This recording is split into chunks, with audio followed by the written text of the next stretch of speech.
ایک دفعہ کا واقعہ تھا کہ کچھ لوگ مویشی چلانے جاتے تھے کہ اچانک سے 3 گیدڑ آئے اور ہمارا ایک بچڑا لے گئے۔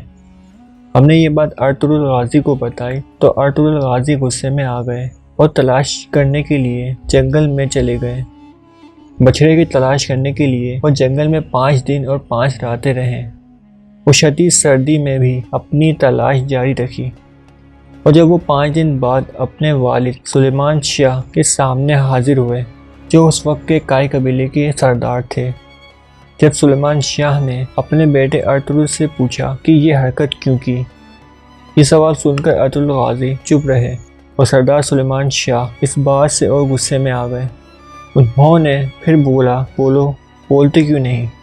پھر ارطغرل غازی نے جواب دیا کہ آج 3 گیدڑ ایک بچڑا لے گئے، کل ان کی حویث اور بڑھ جائے گی اور پھر وہ گائے لینے کے لیے آئیں گے، اور جب ہمیں اس بات کا احساس ہوگا وہ اپنا راستہ بنا چکے ہوں گے۔ اپنی زندگی میں آنے والے مسئلے کو حل کرنا سیکھیں، کہیں آپ کی سستی اور بے احتیاطی زندگی میں آنے والے مسائل کا راستہ بنائے بیٹھی نہ ہو۔ ویڈیو پسند آنے کی صورت میں ہمارا چینل سبسکرائب ضرور کیجیے اور ساتھ بیل آئیکن پریس کیجیے گا تاکہ آپ کو نئی آنے والی ویڈیو پر وقت موصول ہو سکے۔ ملتے ہیں ایک اندر ویڈیو کے ساتھ۔ اللہ حافظ۔